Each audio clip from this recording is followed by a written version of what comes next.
CCTV America. We cover the Americas with the difference. More than 30 correspondents across North, Central, and South America. From here in Bogotá, Colombia, we travel north and south to provide the most comprehensive coverage of the region. Here in Havana, we'll open your eyes to the changes taking place in Cuba, a place closed off to some, but fascinating to all. And everyone's talking about Brazil. With 3 correspondents across the country, we profile Brazil's emergence and challenges as it moves towards the 2016 Olympics and beyond. Here in Mexico, our coverage goes well beyond the standard treatment of drugs and immigration issues as we report on a nation just beginning to unleash its full potential. And from Miami, we connect to issues of North and South, a diverse city providing a unique gateway to the Latino world. Just a sampling of our diverse Americas coverage. Quality, in-depth reporting from North and South, each day live from Washington. CCTV News, see the difference.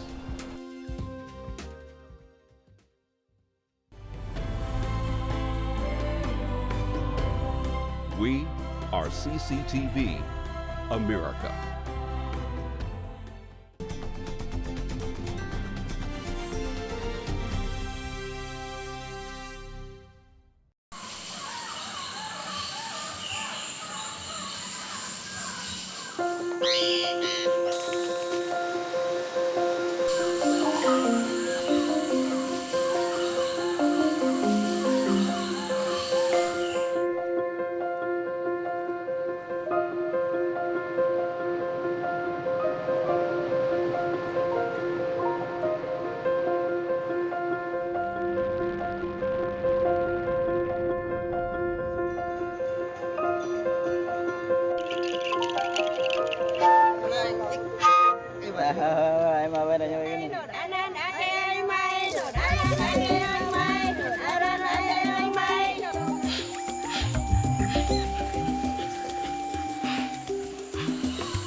As you just saw from that video, the country of Ecuador is one of the most biodiverse regions on the planet.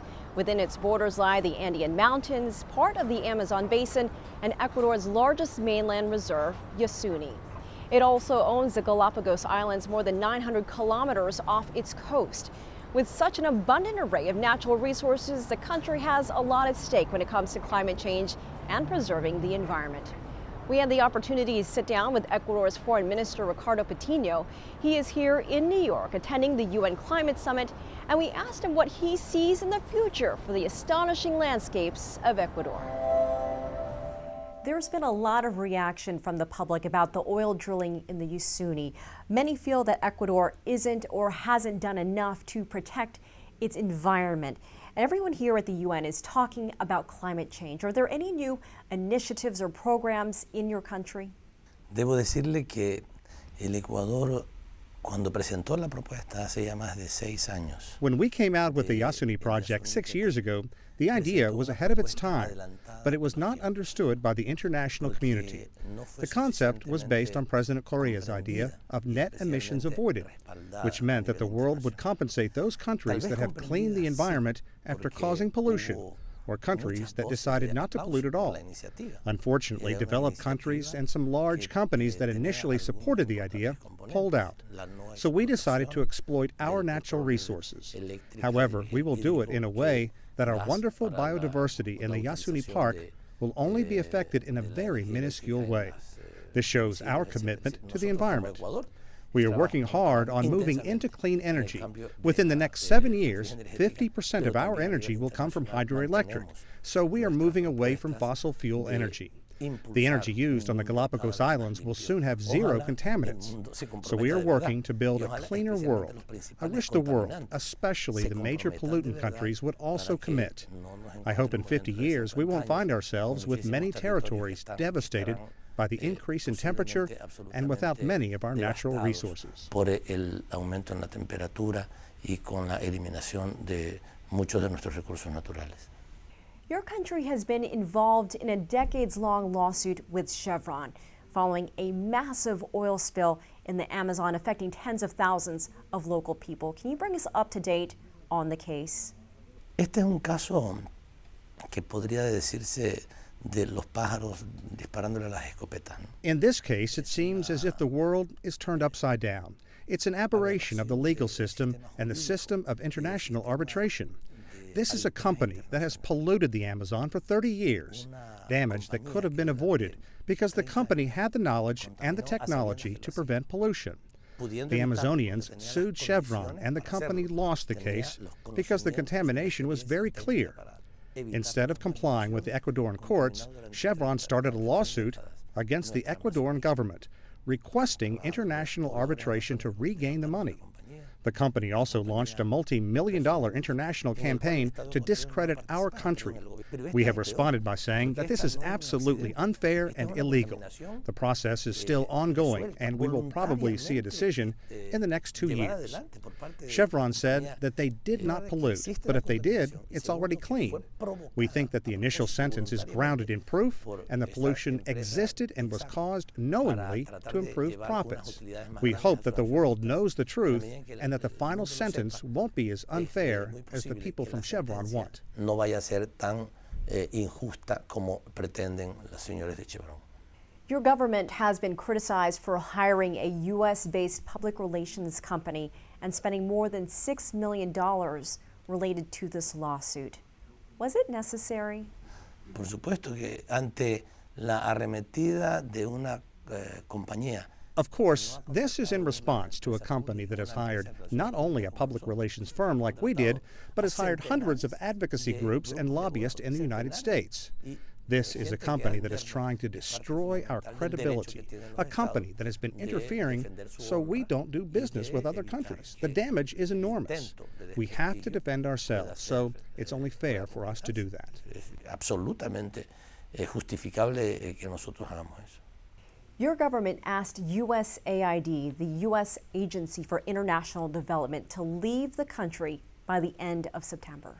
Why is that? Nosotros no le hemos pedido. We have not asked USAID, the U.S. Agency for International Development, to leave the country. We have said that cooperation policy should be established within the framework of our National Development Plan. Cooperation has to be achieved through clear, transparent mechanisms and not through agency companies that are often involved in surreptitious political intervention. We are interested in cooperation in science, technology, and innovation. This is what we want. But people from USAID decided they are not interested in these fields and decided to leave because they did not want to adjust their scope. There are many other countries that decided to comply and are still working on our terms. Those who do not want to do it in our way, then sorry, this is a sovereign decision. Lamentamos que no quieran hacerlo, pero es también su decisión soberana. Turning outside Ecuador, your embassy in London has offered refuge to WikiLeaks founder Julian Assange for 2 years now. That's a long time. What is the current status of this relationship? Nuestra relación con Julian Assange es una relación muy cordial, muy respetuosa. Our relationship with Julian Assange is very cordial, respectful, and of mutual regard. He respects our country, and we as a country respect him, even though we do not always agree. We didn't give him asylum because we agree with everything he does. We did it because we think it's important to protect a person that has been politically persecuted. We think there are two issues here. One is in Sweden, where the judicial process is delayed. More than 4 years has passed since the accusations, but Sweden has not heard Assange's allegations yet. This is unjustified and circumvents the universal principle of due process. The other problem comes from the United Kingdom. They recently reformed their extradition legislation, and that reform established that the UK won't process any extradition petition unless the suspect has been charged by a prosecutor. Julian Assange hasn't been charged with any crime. He has only been accused in Sweden. So the UK couldn't extradite him because he hasn't been charged. With all that, though, Assange has been deprived of his freedom, deprived as a consequence of an obsolete law that was changed. We believe 2 years is too many for a man to be deprived of his freedom, and this is greatly violating his rights.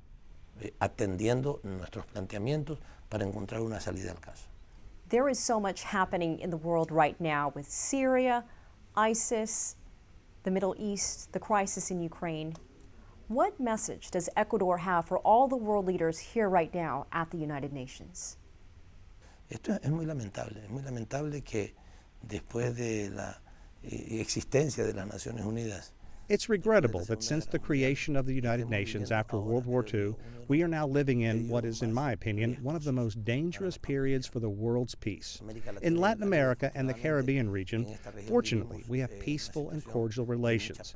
We try to solve our differences on the international stage, even though oftentimes we don't agree with the decisions of the international courts. We try them rather than going to war or invading other countries, as has been happening in the last decade with Libya, Afghanistan, Iraq, and most recently, Syria. Bombing a country because other countries believe they are dangerous people? Well, then we will have to bombard every country in the world, because in every part of the planet there are people that someone could think of as being dangerous. This is a very dangerous conduct, and establishes a terrible precedent for other countries, such as Russia, China, and Iran. We are worried that this kind of precedent will force other big nations to be concerned about their security, and we worry about what potential reactions could come because of this conduct. Estamos preocupados por las consecuencias de eso. Minister Ricardo Patiño, thank you so much for your time and your perspective. Gracias, muchas gracias a usted. Muchas gracias. Coming up, she is on a quest to preserve the Amazon of her ancestors.